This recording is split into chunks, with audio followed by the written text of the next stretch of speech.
Okay. Hello students, myself CA Shivam Agarwal. I will be taking your MA classes Management Accounting. तो ये जो आपका subject है very very interesting subject MA management accounting है आपके subject का नाम। तो सर हम इसमें सीखेंगे क्या क्या, हम इसमें क्या क्या पढ़ेंगे। तो देखिए सबसे पहले मैनेजमेंट अकाउंटिंग जो है ये कॉस्टिंग से रिलेटेड है। तो sir what do you mean by costing? Costing is where आपको एक प्रोडक्ट की कॉस्ट निकालनी है। उसके बाद कॉस्ट निकालने के बाद आपको उसका सेलिंग प्राइस डिसाइड करना है। तो ऑब्वियसली अगर उसको प्रोडक्ट की आपकी कॉस्ट पता होगी तभी आप उसकी सेलिंग प्राइस निकाल पाएंगे, नहीं तो वो पॉसिबल नहीं है। आप selling price you can not set a selling price जिसकी आपको कॉस्ट ही नहीं पता। अब उसको कॉस्ट ही नहीं पता, आप अपनी मर्जी से थोड़ी सेलिंग प्राइस सेट कर लोगे। तो कैसे हमें किसी प्रोडक्ट की कॉस्टिंग निकालनी है, that we will be learning in this subject. उसके बाद सबसे इम्पॉर्टेंट है कि आप फाइनेंशियल अकाउंटिंग में सिर्फ प्रॉफिट एंड लॉस निकाल लेते हो, आप प्रोडक्ट वाइज डिटेल्स नहीं बताते। यहाँ पे under costing we will be learning कि हमें कैसे एक प्रोडक्ट की कॉस्ट निकालनी है और कैसे फिर हमें उसका सेलिंग प्राइस सेट करना है। इसके अलावा जो हम मैनेजमेंट अकाउंटिंग में पढ़ेंगे, तो management accounting is not only relating to costing, it is a broader concept. यहाँ पे मैनेजमेंट के डिसीजन मेकिंग के लिए जो जो चीज़ें काम आती हैं हम उसके बारे में, सबके बारे में बात करेंगे। तो सबसे पहले अकाउंटिंग फॉर मैनेजमेंट आपका चैप्टर है। तो आपके चैप्टर टोटल 15 चैप्टर कवर्ड है आपके सिलेबस में, जिसमें सबसे पहले कवर होगा अकाउंटिंग फॉर मैनेजमेंट। उसके बाद कॉस्ट किस किस तरह की होती है, this is the base of your syllabus. तो ये तो आपको पता होना ही चाहिए, right. Now coming up to accounting for materials, raw material की अकाउंटिंग कैसे होती है, फिर लेबर की अकाउंटिंग कैसे होती है, फिर ओवरहेड्स की। अच्छा ये जो अभी हमने ये 3 चैप्टर देखे ना, material, labour, overheads, again this is the most important part of costing, क्योंकि कॉस्ट सिर्फ 3 चीज़ों से ही बनती है, मटेरियल से, उसकी लेबर से और उसके ओवरहेड्स के। तो सर उसके बाद कॉस्टिंग जो है, कॉस्टिंग करने के 2 तरीके होते हैं हमारे पास, absorption costing and marginal costing. वो भी आपके पास अलग से चैप्टर है। उसके बाद 7th चैप्टर में जो आप सीखेंगे कि job batch and process costing क्या है, देन सर्विस कॉस्टिंग क्या है, अल्टरनेटिव कॉस्टिंग प्रिंसिपल्स क्या है, फिर डेटा के सोर्सेज क्या है, कहाँ कहाँ से आपको डेटा मिल सकता है, उसके बाद उस डेटा को एनालाइज करना। उसके बाद फोरकास्टिंग टेक्निक्स, आप कैसे अपना फोरकास्ट कर सकते हो, अपनी बजटिंग कर सकते हो। बजटिंग मीन्स आप कैसे बजट सेट करोगे, आप कैसे सेट करोगे आपके कितनी प्रोडक्ट के ऊपर कॉस्ट आनी चाहिए। उसके बाद कैपिटल बजटिंग, इन्वेस्टमेंट डिसीजंस कैसे लेने हैं, आप वो भी इसमें देखोगे। And last and not the least standard costing. तो ये 15 चैप्टर हम इसमें कवर करेंगे, बहुत डिटेल में कवर करेंगे, धीरे धीरे कवर करेंगे and there will be no problem. But यहाँ पे इसमें इंपॉर्टेंट ये है, it is a little bit technical subject, थोड़ा सा टेक्निकल सब्जेक्ट है, तो आपको बहुत ध्यान से समझना पड़ेगा बातों को, फिर ही आपको ये चैप्टर फिर ही आपको ये सब्जेक्ट ईजी लगेगा। और ये प्रैक्टिकल बेस्ड सब्जेक्ट है, तो इसको समझ के करना पड़ेगा, you can not crack, right. Now coming up to your examination format. अच्छा पहली चीज़ तो आपका जो एग्ज़ाम है वो आपको पता होगा कंप्यूटर बेस्ड एग्जामिनेशन है, राइट। आप इसमें 2 घंटे आपको कंप्यूटर के आगे बैठकर एग्जाम देना है, और आपके जो क्वेश्चंस होंगे they will assess all the parts of the syllabus. ये नहीं कि आप कोई चैप्टर छोड़ के चले जाओ और उसमें से क्वेश्चन नहीं आएगा, क्वेश्चन हर पार्ट में से आएगा and will contain both computational and non computational elements. Means आपको कैलकुलेशंस भी करनी पड़ सकते हैं, कुछ क्वेश्चंस ऐसे भी होंगे जहाँ पे आपको कैलकुलेशंस करने की ज़रूरत नहीं है। तो सर आपका जो सिलेबस है it is divided into 2 section, section A और बी में आपको क्वेश्चन पेपर मिलेगा। और सेक्शन ए के अंदर जो आपके पास होंगे 35 क्वेश्चन होंगे, 35 क्वेश्चन होंगे, और हर क्वेश्चन 2 मार्क्स का होगा। So it will make 70 questions. And sir क्या इसमें सारे क्वेश्चन थियोरी के होंगे? नो, थियोरी एंड प्रैक्टिकल दोनों मिक्स होगा। सिमिलरली आपके पास सेक्शन बी है, और सेक्शन बी के अंदर, अच्छा ये जो सेक्शन ए है ये ऑब्जेक्टिव टाइप क्वेश्चन होंगे, राइट। इसमें आपको कुछ भी सब्जेक्टिव नहीं मिलेगा। सेक्शन बी जो है this will be 3 10 marks multi task questions, 3 question होंगे और हर क्वेश्चन 10 मार्क का होगा। और उस क्वेश्चन के अंदर 10 मार्क के क्वेश्चन के अंदर आपको मल्टीटास्किंग मींस आपको 3-4-5 चीज़ें निकाल कर उसको ऐसे बॉक्स बने होंगे, उसके अंदर आपको उसके आंसर्स लिखने होंगे। तो दैट इज मल्टीटास्क क्वेश्चंस। तो वो 3 क्वेश्चन 10-10 नंबर के होंगे and they will be covering 30 marks. तो टोटल आपका जो एग्जाम है they will be covering 70 + 30 100 marks का पेपर आपका होगा और 2 घंटे आपको मिलेंगे, राइट।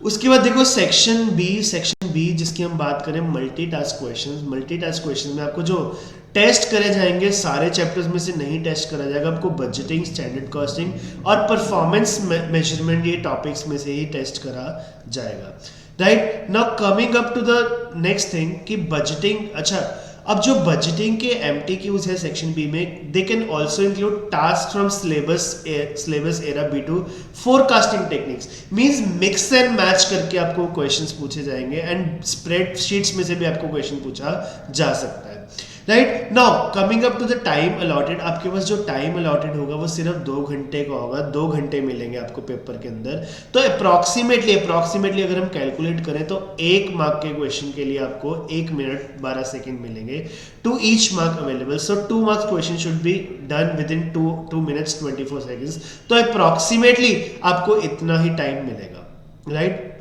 अच्छा, very important, before sitting in the exam आपको अपने पेपर प्रैक्टिस करने हैं और आपके ACC की साइट पे अगर आप लॉग इन करोगे तो आपको वहाँ पे प्रैक्टिस पेपर्स गिवन है, राइट। अच्छा, आपको कुछ भी छोड़कर नहीं जाना है पेपर में। Do not skip any of the material in the syllabus, read each question very carefully.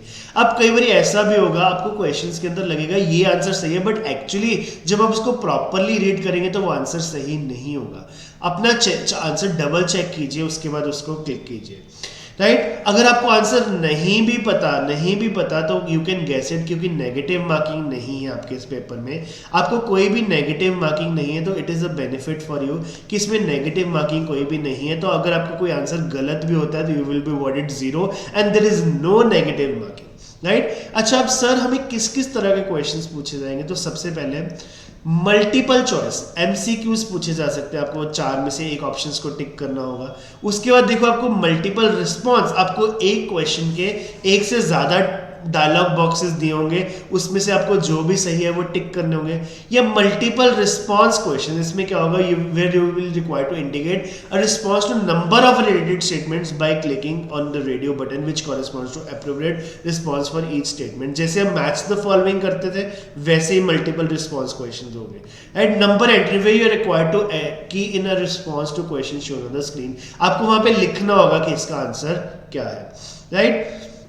सो अच्छा, अब मल्टीपल चॉइस क्वेश्चंस में कई बार क्या होता है, मल्टीपल चॉइस क्वेश्चंस के अंदर आपको जो है ऐसे ABCD ऑप्शंस गिवन होते हैं। आपको लगता है कि हाँ मुझे आंसर इसका नहीं आ रहा, तो वहां पे you can use the best method of using is elimination method. वहां पे आप एलिमिनेशन मेथड लगाएंगे। एलिमिनेशन मेथड मींस अगर आपको पता है कि इसमें से C ऑप्शन तो नहीं हो सकता, सिमिलरली आपने देखा कि B ऑप्शन भी नहीं हो सकता, फिर यू कैन गेस कि A और D में से सही ऑप्शन क्या है and you can almost reach the right answer. तो इससे आपके चांसेस बढ़ जाएंगे कि आपका आंसर जो होगा वो सही होगा, right. Am I clear on this, right. उसके बाद देखो ध्यान से कि ये जो पेपर है ये बहुत मुश्किल पेपर नहीं है, ये इजी पेपर है। तो इसको इजी बनाने के लिए बस आपको मेरे साथ चलना पड़ेगा। जो मैं क्लास में करवाता जाऊंगा you have to revise side by side, right. आपको साथ साथ पढ़ना पड़ेगा, तभी ये पेपर आपके लिए इजी है। एंड आई गारंटी यू कि आप पहली बार में इसको क्रैक कर जाएंगे अगर आप मेरे साथ साथ पढ़ेंगे। एंड इसको रिवाइज करना बहुत जरूरी है। अगर आप इसको रिवाइज करते रहेंगे then there will be no problem, आपको कोई प्रॉब्लम नहीं आएगी पेपर में, राइट। आप बोलोगे सर हम इसको बहुत कॉन्फिडेंटली पेपर देने जा रहे हैं एंड हम इसको पास करके ही आएंगे। अच्छा, now coming up to the study material, हमें इसको पढ़ना कहाँ से है, राइट। हमें इसको पढ़ना कहाँ से, स्टडी मटेरियल हम इसको जो कवर करेंगे we will be covering it from Kaplan, right. हम कप्लान के अंदर जो भी आपका स्टडी टेक्स्ट है, कप्लान का स्टडी टेक्स्ट हम सारा का सारा कवर करेंगे क्लास के अंदर ही स्टडी टेक्स्ट। और इसके अंदर जो भी आपको क्वेश्चंस गिवन होंगे, एग्जांपल एग्जांपल्स गिवन होंगे, टेस्ट ऑफ अंडरस्टैंडिंग गिवन होंगे, वो भी हम क्लास के अंदर ही कवर करेंगे, एक एक क्वेश्चन कवर करेंगे, राइट। आपके पास एक कप्लान की एग्जाम किट आती है, राइट। कप्लान की एग्जाम किट जो है वो आप खुद से कवर करेंगे, but I will be taking each and every query. अगर किसी भी बच्चे को कोई भी डाउट आ रहा है तो हम क्लास में ही सॉल्व करेंगे। तो आपके पास मल्टीपल ऑप्शंस है कि आप अगर कुछ पूछना चाहते हो, you want to ask something, you can ask anywhere any time, right. आप मेरे को व्हाट्सएप भी कर सकते हैं या क्लास के अंदर ही आप पूछ सकते हैं, and we will be keeping doubt sessions also, और आपके टेस्ट जो होंगे वो भी रेगुलर होंगे, राइट। आपके टेस्ट भी होंगे, राइट। तो there will be full support from our team, right. हमारी तरफ से पूरा सपोर्ट होगा। बस आपको क्या करना है, आपको साथ के साथ पढ़ना है, और अगर कहीं पे कोई प्रॉब्लम आ रही है आपको वो उसी टाइम लेनी है, राइट। और क्लास के अंदर भी जब मैं आपको पढ़ा रहा हूँ प्लीज उसी टाइम आपको पूछना है कि सर हमें ये चीज क्लियर नहीं है, इसको क्लियर कर दीजिए, and I will clear there and then only. या आप अगले दिन भी पूछ सकते हो, सर हमने पढ़ा, हमें टॉपिक क्लियर नहीं है, प्लीज इसको आप दोबारा रिपीट कर दीजिए ताकि हम इसको अच्छे से कवर कर पाए, right. Now we will be covering छोटा सा topic, next topic, and the most important कि हमारे पास कॉस्ट किस तरह की होती है, right. We have different types of cost. तो before starting this topic, before starting this chapter, before starting this syllabus, right, I want to clear all of you कि हमारे पास कॉस्ट किस तरह की है। अगर आपको ये कॉस्ट क्लियर होगी ना, ये पूरा का पूरा सिलेबस आपके लिए ओके। तो बच्चों अगर आपको ये चीज क्लियर होगी ना कि कॉस्ट हमारे पास किस किस तरह की है, तो ये आपके पास ये पूरा सिलेबस जो है बहुत स्मूथ हो जाएगा। तो कॉस्ट की हमारे पास डिफरेंट टाइप्स ऑफ क्लासिफिकेशन है, on the basis of elements, on the basis of nature, on the basis of functions, on the basis of behaviour, right. तो अभी देखते हैं। तो सबसे पहले देखो हमारे पास है मटेरियल, लेबर और ओवरहेड्स। तो material, labour, overheads means material का मतलब क्या है, जो उसके अंदर मटेरियल लग रहा है। फॉर एग्जांपल हम शर्ट बना रहे हैं, तो शर्ट बनाने के लिए उसके ऊपर कपड़ा लग रहा है, राइट, कपड़ा लग रहा है, धागा लग रहा है, तो वो क्या है, उसका मटेरियल है। लेबर क्या है, जो उसको बना रहा है, जो उस शर्ट को बना रहा है, उसके ऊपर लेबर लग रही है। ओवरहेड्स जो उसके ऊपर और खर्चे लगेंगे, फॉर एग्जांपल बटन्स लगे, या इसको बनाने के लिए हमें मशीनरी चाहिए, उसकी इलेक्ट्रिसिटी लगे, या पावर लगी, या और कोई लेबर लगे, या हमें और कोई एक्सपेंसेस लगे, फॉर एग्जांपल स्टेशनरी एटसेट्रा, तो वो सब क्या है, उसके ओवरहेड्स हैं, राइट। अब नेक्स्ट है हमारे पास जो कॉस्ट है, cost are of two types, direct and indirect cost, right. तो डायरेक्ट कॉस्ट मींस जो डायरेक्टली मटेरियल में लग रही है, डायरेक्टली प्रोडक्ट के अंदर लग रही है, मटेरियल में नहीं, जो डायरेक्टली प्रोडक्ट के अंदर लग रही है। फॉर एग्जांपल उसके अंदर मटेरियल लग रहा है, लेबर लग रहा है, तो वो क्या है, डायरेक्ट कॉस्ट है। तो इट मींस इनडायरेक्ट कॉस्ट कौन सी है, जो ओवरहेड्स हुए वो क्या हुए, इनडायरेक्ट कॉस्ट हुए, right. Now coming up to the next point कि हमारे पास types of cost on the basis of cost behaviour क्या है, right. We have two types of cost. अभी हम इसको ऊपर से देख रहे हैं, we will be seeing it in detail now, right. Now हमारे पास क्या कहते हैं, कॉस्ट बिहेवियर के हिसाब से कितनी तरह की कॉस्ट है, fixed and variable cost, right. Fixed cost जो जनरली फिक्स्ड रहती है, जो चेंज नहीं होगी with change in level of output. For example हम जितने मर्जी प्रोडक्ट्स बना ले, for example rent of factory, right, हमें फैक्ट्री का रेंट तो देना ही पड़ेगा, चाहे हम प्रोडक्शन करें चाहे ना करें, उससे कोई लेना देना नहीं है। वेरिएबल कॉस्ट जो वेरी करे, जो चेंज हो, जो मार्जिनल है, मैंने क्या वर्ड यूज किया, जो मार्जिनल है, with changes with the change in level of output. अगर हम एक यूनिट बनाएंगे, फॉर एग्जांपल हमारी 10 रुपीज पर यूनिट कॉस्ट आ रही है, राइट, 2 बनाएंगे तो 20 आ जाएगी, तो it is changing, it is varying, it is marginal, it changes with the change in output, तो उसको हम क्या बोलते हैं, वेरिएबल कॉस्ट बोलते हैं। And last and not the least, production and non production cost, right. ये किस तरह की कॉस्ट है, प्रोडक्शन मींस जो सीधा प्रोडक्शन से रिलेटेड है, उसके बिना प्रोडक्शन हो ही नहीं सकती। For example power, for example supervisor of factory, right. But ऐसी चीजें जैसे जो प्रोडक्शन से रिलेटेड नहीं है, फॉर एग्जांपल सेलिंग के खर्चे जो हमारे प्रोडक्शन से रिलेटेड नहीं है, उनको हम क्या बोलेंगे, नॉन प्रोडक्शन कॉस्ट बोलेंगे। तो कॉस्ट क्लासिफिकेशन समझना बहुत बहुत जरूरी है। चलिए अब हम इसको देखते हैं डिटेल में। तो सबसे पहले क्लासिफिकेशन बाय नेचर। तो under classification by nature we have direct cost. Direct costs are the cost which can be directly identified with a specific cost unit or cost center. For example, मैंने shirt बनाई, उसके ऊपर मेरा इतना material लगा, वो directly मैं समझ पा रहा हूँ, इतनी लेबर लगी, जो डायरेक्ट कॉस्ट है। तो हमारे पास जनरली दो तरीके की डायरेक्ट कॉस्ट है, डायरेक्ट मटेरियल और direct labour.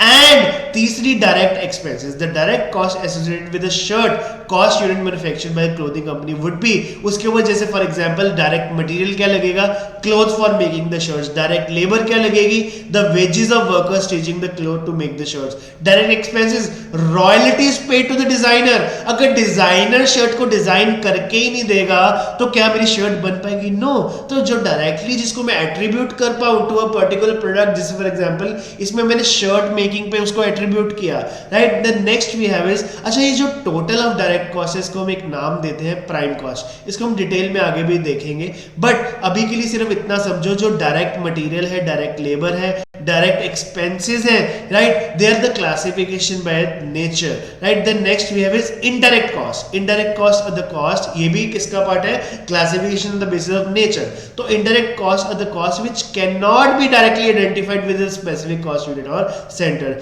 The indirect cost associated with the shirt for example would be indirect material.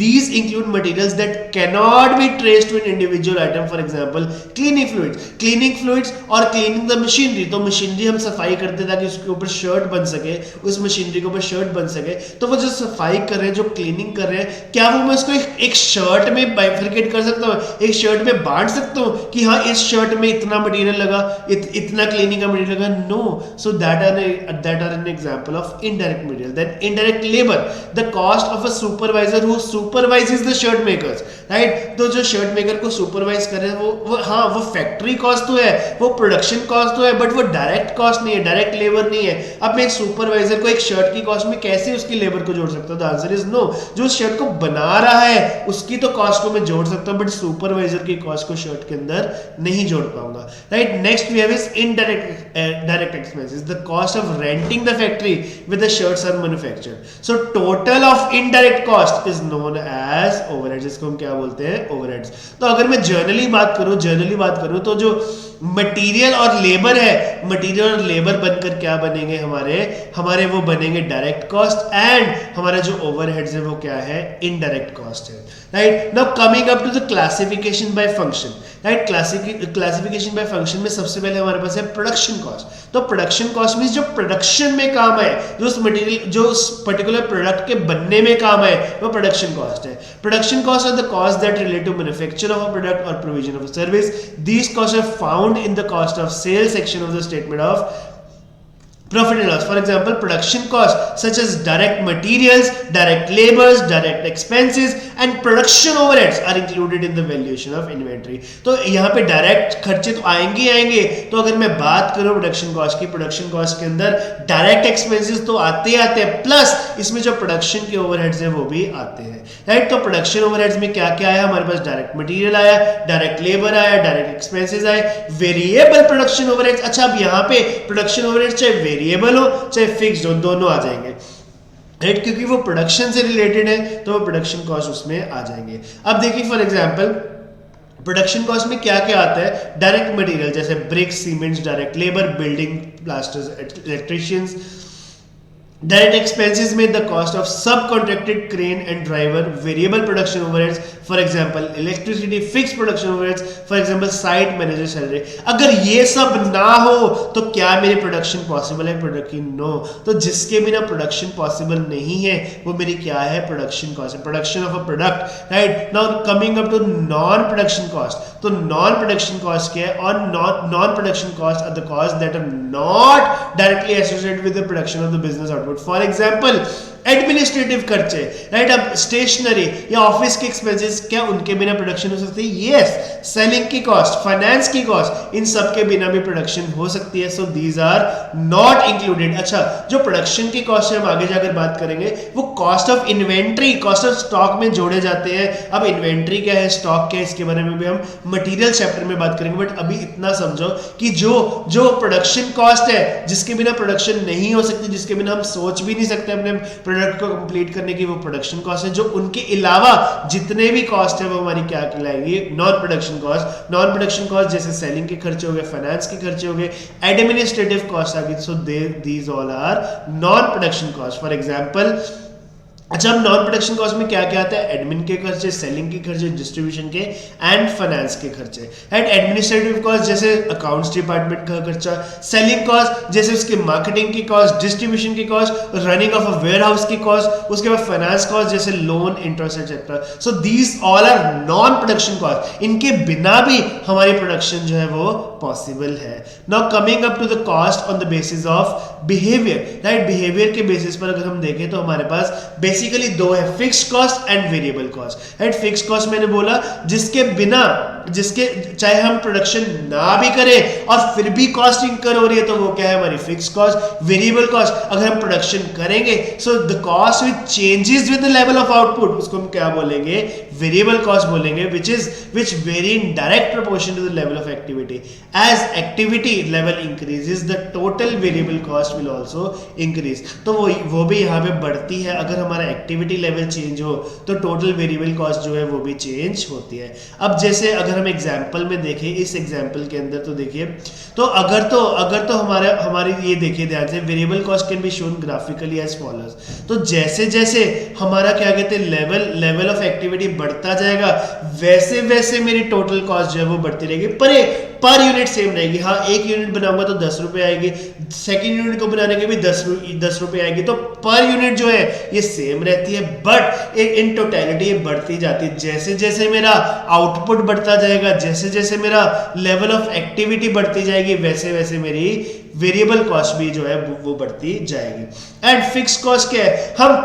हम क्या कहते हैं, कोई प्रोडक्ट बनाए या ना बनाए, ये कॉस्ट जो है ये इंकर होती रहेगी। तो चाहे मैं कुछ भी ना बनाऊं, ये कॉस्ट जो है वो सेम रहती है, राइट? सो ये जो टोटल कॉस्ट है, फिक्स कॉस्ट, ये टोटल में सेम रहती है irrespective of level of activity. तो लेवल ऑफ एक्टिविटी जो मर्जी हो, मेरा लेवल ऑफ एक्टिविटी से मेरे को कोई फर्क नहीं है। ये जो मेरी कॉस्ट है, ये जो मेरी फिक्स कॉस्ट है, ये सेम रहेगी, चाहे मेरा लेवल ऑफ एक्टिविटी भी बढ़ जाए टोटल में, पर यूनिट में ये गिरती जाएगी। ऑब्वियसली देखो ना, पहले आप क्या कहते हैं 1 लाख कॉस्ट इंकर कर रहे थे फॉर 10,000 यूनिट्स, तो पहले आपको कितनी कॉस्ट आ रही थी?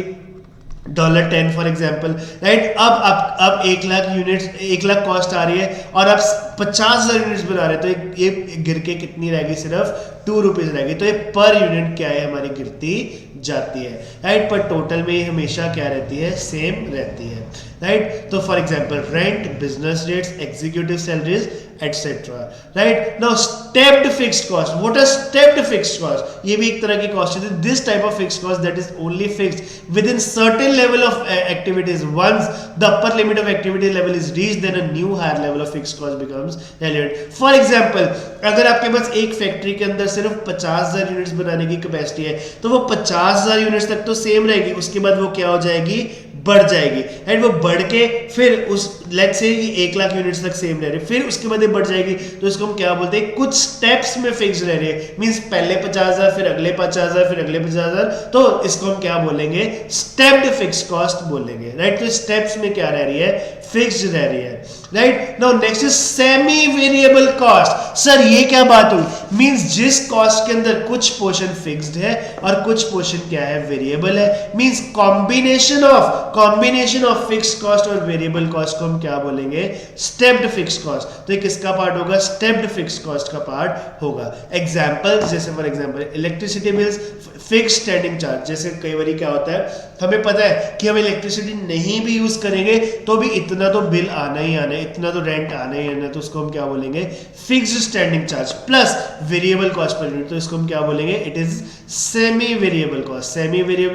सेमी मींस आधी वेरिएबल, सेमी का मतलब समझते हो ना, आधा वेरिएबल एंड आधा फिक्स। तो that is an example of semi variable cost, right? तो एक बार हम दोबारा देखते हैं हमने कौन कौन किस किस तरह की कॉस्ट देखी। तो चलिए एक बार हम नीचे देखते हैं, राइट? एक बार हम यहाँ पे लिखते हैं, फिर देखते हैं हमारे पास किस किस तरह की कॉस्ट है। तो देखिए सबसे पहले हमारे पास है फिक्स्ड कॉस्ट। फिक्स मींस जो हमेशा फिक्स्ड रहेगी, लेवल ऑफ एक्टिविटी से कोई लेना देना नहीं है। उसके बाद हमने देखा वेरिएबल कॉस्ट जो चेंज करेगी with the level of activity, right?